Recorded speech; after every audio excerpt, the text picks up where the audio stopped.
ओम शांति। आज के बाबा के साकार महावाक्य हैं 22 मई 2020। आज बाबा बोले, मीठे बच्चे एकांत में बैठ अपने साथ बातें करो। हम अविनाशी आत्मा हैं, बाप से सुनते हैं, यह प्रैक्टिस करो। आज बाबा प्रश्न पूछ रहे हैं, जो बच्चे याद में अलबेले हैं उनके मुख से कौन से बोल निकलते हैं? तो बाबा ने उत्तर दिया, वह कहते हैं हम शिव बाबा के बच्चे हैं ही, याद में ही हैं। लेकिन बाबा कहते हैं सब गपोड़े हैं, अलबेलापन है, इसमें तो पुरुषार्थ करना है। सवेरे उठ अपने को आत्मा समझ बैठ जाना है, रूह रिहान करनी है। आत्मा ही बातचीत करती है। अभी तुम देही अभिमानी बनते हो। देही अभिमानी बच्चे ही याद का चार्ट रखेंगे, सिर्फ ज्ञान की लबारी नहीं लगाएंगे। आज बाबा ने मुरली में गीत सुनाया, मुखड़ा देख ले प्राणी जरा दर्पण में, कितने पाप है कितने पुण्य तेरे दामन में। ओम शांति। रूहानी बच्चों को समझाया गया है कि प्राण आत्मा को कहा जाता है। अब बाप आत्माओं को समझाते हैं, यह गीत तो भक्ति मार्ग के हैं, यह तो सिर्फ इनका सार समझाया जाता है। अब तुम जब यहाँ बैठते हो तो अपने को आत्मा समझो, देह का अभिमान छोड़ देना है। हम आत्मा बहुत छोटी बिंदी है, मैं ही इस शरीर द्वारा पार्ट बजाती हूँ। यह आत्मा का ज्ञान कोई को है नहीं। यह बाप समझाते हैं, अपने को आत्मा समझो, मैं छोटी आत्मा हूँ। आत्मा ही सारा पार्ट बजाती है इस शरीर से, तो देह अभिमान निकल जाए, यह है मेहनत। हम आत्मा इस सारे नाटक के एक्टर्स हैं। ऊंचे ते ऊंच एक्टर है परमपिता परमात्मा। बुद्धि में रहता है, वह भी इतनी छोटी बिंदी है, उनकी महिमा कितनी भारी है। ज्ञान का सागर, सुख का सागर, परंतु है तो छोटी बिंदी। हम आत्मा भी छोटी बिंदी है। आत्मा को सिवाय दिव्य दृष्टि के देख नहीं सकते। यह नई नई बातें अभी तुम सुन रहे हो, दुनिया क्या जाने। तुम्हारे में भी थोड़े हैं जो यथार्थ रीति समझते हैं और बुद्धि में रहता है कि हम आत्मा छोटी बिंदी हैं। हमारा बाप इस ड्रामा में मुख्य एक्टर हैं। ऊंचे ते ऊंच एक्टर बाप हैं, फिर फलाने फलाने आते हैं। तुम जानते हो बाप ज्ञान का सागर हैं, परंतु शरीर बिगड़ तो आत्मा सुना न सके, शरीर द्वारा ही बोल सकते हैं। अशरीरी होने से ऑर्गन्स अलग हो जाते हैं। भक्ति मार्ग में तो देहधारियों का ही सिमरण करते हैं। परमपिता परमात्मा के नाम, रूप, देश, काल को ही नहीं जानते हैं। बस कह देते हैं परमात्मा नाम रूप से न्यारा है। बाप समझाते हैं, ड्रामा अनुसार तुम जो नंबर 1 सतो प्रधान थे, तुमको ही फिर सतो प्रधान बनना है। तमो प्रधान से सतो प्रधान बनने के लिए तुम्हें यह अवस्था मजबूत रखनी है कि हम आत्मा हैं। आत्मा इस शरीर द्वारा बात करती है, उसमें ज्ञान है। यह ज्ञान और कोई की बुद्धि में नहीं है कि हमारी आत्मा में 84 जन्मों का अविनाशी पार्ट नोंधा हुआ है। यह बहुत नई नई पॉइंट्स हैं। एकांत में बैठकर अपने साथ ऐसे ऐसे बातें करनी है। हम आत्मा हूँ, बाप से सुन रहा हूँ। धारणा मुझ आत्मा में होती है, मुझ आत्मा में ही पार्ट भरा हुआ है। मैं आत्मा अविनाशी हूँ, यह अंदर घोटना चाहिए। हमको तमो प्रधान से सतो प्रधान बनना है। देह अभिमानी मनुष्य को आत्मा का भी ज्ञान नहीं है। कितनी बड़ी बड़ी किताबें अपने पास रखते हैं, अहंकार कितना है। यह है ही तमो प्रधान दुनिया। ऊंच ते ऊंच आत्मा तो कोई भी है नहीं। तुम जानते हो कि अब हमें तमो प्रधान से सतो प्रधान बनने का पुरुषार्थ करना है। इस बात को अंदर में घोटना है। ज्ञान सुनाने वाले तो बहुत हैं, परंतु याद नहीं है। अंदर में वह अंतर्मुखता रहनी चाहिए। हमको बाप की याद से पतित से पावन बनना है, सिर्फ पंडित नहीं बनना है। इस पर एक पंडित का मिसाल भी है। माताओं को कहते राम राम कहने से पार हो जाएंगे, तो ऐसे लबाड़ी नहीं बनना है। ऐसे बहुत हैं, समझाते तो बहुत अच्छा है, परंतु योग में है नहीं। सारा दिन देह अभिमान में रहते हैं।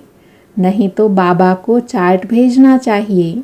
हम इस समय उठता हूँ, इतना याद करता हूँ। कुछ समाचार नहीं देते। ज्ञान की बहुत लबार गप मारते हैं। योग है नहीं। बल बड़ों बड़ों को ज्ञान देते हैं, परंतु योग में कच्चे हैं। सवेरे उठ बाबा को याद करना है। बाबा आप कितना मोस्ट बिलवेड हो। कैसा यह विचित्र ड्रामा बना हुआ है। कोई भी यह राज को नहीं जानते, न आत्मा को न परमात्मा को जानते हैं। इस समय मनुष्य जानवर से भी बदतर हैं। हम भी ऐसे थे। माया के राज्य में कितनी दुर्दशा हो जाती है। यह ज्ञान तुम कोई को भी दे सकते हो। बोलो तुम आत्मा अभी तमो प्रधान हो, तुम्हें सतो प्रधान बनना है। पहले तो अपने को आत्मा समझो। गरीब के लिए तो और ही सहज है। साहूकारों के तो लफड़े बहुत रहते हैं। बाप कहते हैं मैं आता ही हूँ साधारण तन में, न बहुत गरीब न बहुत साहूकार। अभी तुम जानते हो कल्प कल्प बाप आकर हमको यही शिक्षा देते हैं कि पावन कैसे बनो। बाकी तुम्हारी धंधे आदि में खिटपिट हैं, उसके लिए बाबा नहीं आए हैं। तुम तो बुलाते ही हो हे पतित पावन आओ, तो बाबा पावन बनाने की युक्ति बतलाते हैं। यह ब्रह्मा खुद भी कुछ नहीं जानते थे। एक्टर होकर और ड्रामा के आदि मध्य अंत को न जाने तो उन्हें क्या कहेंगे। हम आत्मा इस सृष्टि चक्र में एक्टर हैं। यह भी कोई जानते नहीं, बल कह देते हैं आत्मा मूल वतन में निवास करती हैं, परंतु अनुभव से नहीं कहते। तुम तो अभी प्रैक्टिकल में जानते हो। हम आत्मा मूल वतन के रहवासी हैं। हम आत्मा अविनाशी हैं। यह तो बुद्धि में याद रहना चाहिए ना। बहुतों का योग बल बिल्कुल है नहीं। देह अभिमान के कारण फिर मिस्टेक भी बहुत होती है। मूल बात है ही देही अभिमानी बनना है। यह फुरना रहना चाहिए। हमको सतो प्रधान बनना है। जिन बच्चों को सतो प्रधान बनने की तात अर्थात लगन है, उनके मुख से कभी पत्थर नहीं निकलेंगे। कोई भूल हुई तो जट बाप को रिपोर्ट करेंगे, बाबा हमसे यह भूल हुई है, क्षमा करना। छिपाएंगे नहीं। छिपाने से वह और ही वृद्धि को पाती है। बाबा को समाचार देते रहो। बाबा लिख भी देंगे तुम्हारा योग ठीक नहीं। पावन बनने की ही मुख्य बात है। तुम बच्चों की बुद्धि में 84 जन्मों की कहानी है। जितना हो सके बस यही चिंता लगी रहे, सतो प्रधान बनना है। देह अभिमान को छोड़ देना है। तुम हो राज ऋषि। हठयोगी कभी राजयोग सिखला न सके। राजयोग बाप ही सिखलाते हैं। ज्ञान भी बाप ही देते हैं। बाकी इस समय है तमो प्रधान भक्ति। ज्ञान सिर्फ बाप संगम पर ही आकर सुनाते हैं। बाप आए हैं तो भक्ति खत्म होनी है। यह दुनिया भी खत्म हो जानी है। ज्ञान और योग से सतयुग की स्थापना होती है। भक्ति चीज़ ही अलग है। मनुष्य फिर कह देते हैं दुख सुख यहाँ ही है। अभी तुम बच्चों पर बड़ी रिस्पॉन्सिबिलिटी है। अपना कल्याण करने की युक्ति रचते रहो। यह भी समझाया है पावन दुनिया है शांति धाम और सुख धाम। यह है अशांति धाम दुख धाम। पहले मुख्य बात है योग की। योग नहीं है तो ज्ञान की लबार है। सिर्फ पंडित मुआफिक। आजकल तो रिद्धि सिद्धि भी बहुत निकली हैं, इनसे ज्ञान का कनेक्शन नहीं है। मनुष्य कितना झूठ में फंसे हुए हैं, पतित हैं। बाप खुद कहते हैं, मैं पतित दुनिया पतित शरीर में आता हूँ, पावन तो कोई यहाँ है नहीं। यह तो अपने को भगवान कहते नहीं, यह तो कहते हैं मैं भी पतित हूँ, पावन होंगे तो फरिश्ता बन जाएंगे। तुम भी पवित्र फरिश्ता बन जाएंगे। तो मूल बात यही है कि हम पावन कैसे बने। याद बहुत ज़रूरी है। जो बच्चे याद में अलबेले हैं वह कहते हैं हम शिव बाबा के बच्चे तो है ही, याद में ही हैं, लेकिन बाबा कहते हैं वह सब गपोड़े हैं, अलबेलापन है। इसमें तो पुरुषार्थ करना है। सवेरे उठ अपने को आत्मा समझ बैठ जाना है, रूह रिहान करनी है। आत्मा ही बातचीत करती है ना। अभी तुम देही अभिमानी बनते हो। जो कोई का कल्याण करता है तो उनकी महिमा भी की जाती है ना। वह होती है देह की महिमा। यह तो है निराकार परमपिता परमात्मा की महिमा। इसको भी तुम समझते हो। यह सीढ़ी और कोई की बुद्धि में थोड़े ही होगी। हम 84 जन्म कैसे लेते हैं, नीचे उतरते आते हैं। अब तो पाप का घड़ा भर गया है, वह साफ कैसे हो। इसीलिए बाप को बुलाते हैं। तुम हो पांडव संप्रदाय। रिलीजो भी पॉलिटिकल भी हो, बाबा सब रिलीजन की बातें समझाते हैं, दूसरा कोई समझा न सके। बाकी वह धर्म स्थापन करने वाले तो क्या करते हैं, उनके पिछाड़ी तो औरों को भी नीचे आना पड़ता है। बाकी वह कोई मोक्ष थोड़े ही देते। बाप ही पिछाड़ी में आकर सबको पवित्र बनाई वापस ले जाते हैं। इसीलिए उस एक के सिवाय और कोई की महिमा है नहीं। ब्रह्मा की व तुम्हारी कोई महिमा नहीं। बाबा न आता तो तुम भी क्या करते। अब बाप तुमको चढ़ती कला में ले जाते हैं। गाते भी है ना, चढ़ती कला तेरे भाने सर्व का भला, परंतु अर्थ थोड़े ही समझते हैं। महिमा तो बहुत करते हैं। अब बाप ने समझाया है, अकाल तो आत्मा है, उनका यह तखत है। आत्मा अविनाशी है, काल कभी खाता नहीं। आत्मा को एक शरीर छोड़ दूसरा पार्ट बजाना है, बाकी लेने के लिए कोई काल आता थोड़े ही है। तुमको कोई के शरीर छोड़ने का दुख नहीं होता है। शरीर छोड़कर दूसरा पार्ट बजाने गया, रोने की क्या दरकार है। हम आत्मा भाई भाई हैं, यह भी तुम अभी जानते हो। गाते हो आत्मा परमात्मा अलग रहे बहुकाल, सुंदर मेला कर दिया जब सतगुरु मिले दलाल। बाप कहाँ आकर मिलते हैं, यह भी नहीं जानते। अभी तुमको हर बात की समझानी मिलती है। कब से सुनते ही आते हो, कोई किताब आदि थोड़े ही उठाते हो, सिर्फ रेफर करते हो समझाने के लिए। बाबा सच्चा तो सच्ची रचना रचते हैं, सच बताते हैं। सच से जीत, झूठ से हार। सच्चा बाप सचखंड की स्थापना करते हैं। रावण से तुमने बहुत हार खाई है। यह सब खेल बना हुआ है। अभी तुम जानते हो हमारा राज्य स्थापन हो रहा है, फिर यह सब होंगे नहीं। यह तो सब पिछाड़ी में आए हैं। यह सृष्टि चक्र बुद्धि में रखना कितना सहज है। जो पुरुषार्थी बच्चे हैं वो इसमें खुश नहीं होंगे कि हम ज्ञान तो बहुत अच्छा सुनाते हैं, साथ में योग और मैनर्स भी धारण करेंगे। तुम्हें बहुत बहुत मीठा बनना है, कोई को भी दुख नहीं देना है, प्यार से समझाना चाहिए। पवित्रता पर ही कितना हंगामा होता है, वह भी ड्रामा अनुसार होता है। यह बना बनाया ड्रामा है। ऐसे नहीं ड्रामा में होगा तो मिलेगा, नहीं, मेहनत करनी है।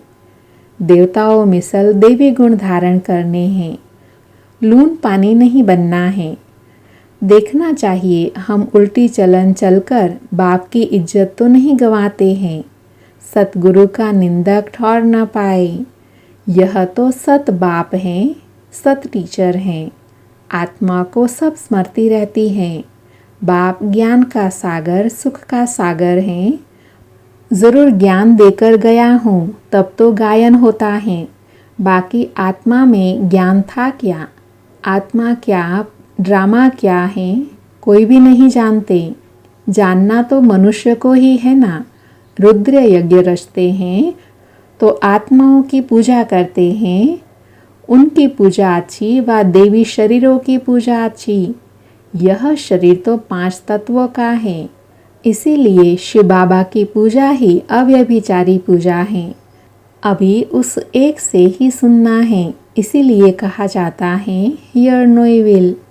ग्लानि की कोई भी बात न सुनो, मुझ एक से ही सुनो। यह है अव्यभिचारी ज्ञान। मुख्य बात है जब देह अभिमान टूटेगा तब ही तुम शीतल बनेंगे। बाप की याद में रहेंगे तो मुख से भी उल्टा सुल्टा बोल नहीं बोलेंगे। कुदृष्टि नहीं जाएंगी। देखते हुए जैसे देखेंगे नहीं। हमारा ज्ञान का तीसरा नेत्र खुला हुआ है। बाप ने आकर त्रिनेत्री त्रिकालदर्शी बनाया है। अब तुमको तीनों कालों, तीनों लोकों का ज्ञान है। अच्छा, मीठे मीठे सिकिलधे बच्चों प्रति माता पिता बाप दादा का याद प्यार और गुड मॉर्निंग। रूहानी बाप की रूहानी बच्चों को नमस्ते। हम रूहानी बच्चों की रूहानी माता पिता बाप दादा को याद प्यार, गुड मॉर्निंग और नमस्ते। आज की मुरली में धारणा के लिए सार हैं। उसमें पहला है ज्ञान सुनने के साथ साथ योग में भी रहना है। अच्छे मैनर्स धारण करने हैं। बहुत मीठा बनना है। मुख से कभी पत्थर नहीं निकालने हैं। दूसरा है अंतर्मुखी बन एकांत में बैठ अपने आप से रूह रिहान करनी है। पावन बनने की युक्तियाँ निकालनी है। सवेरे सवेरे उठकर बाप को बड़े प्यार से याद करना है। आज बाबा ने वरदान दिया, सर्व के दिल का प्यार प्राप्त करने वाले न्यारे प्यारे निरसंकल्प भव। वरदान का डिटेल है, जिन बच्चों में न्यारे और प्यारे रहने का गुण व निरसंकल्प रहने की विशेषता है, अर्थात जिन्हें यह वरदान प्राप्त हैं, वे सर्व के प्रिय बन जाते हैं। क्योंकि न्यारेपन से सबके दिल का प्यार स्वतः प्राप्त होता है। वे अपनी शक्तिशाली निरसंकल्प स्थिति व श्रेष्ठ कर्म द्वारा अनेकों की सेवा के निमित्त बनते हैं। इसीलिए स्वयं भी संतुष्ट रहते और दूसरों का भी कल्याण करते हैं। उन्हें हर कार्य में सफलता स्वतः ही प्राप्त होती है। आज का स्लोगन है, एक बाबा शब्द ही सर्व खजानों की चाबी है। इस चाबी को सदा संभाल कर रखो। ओम शांति।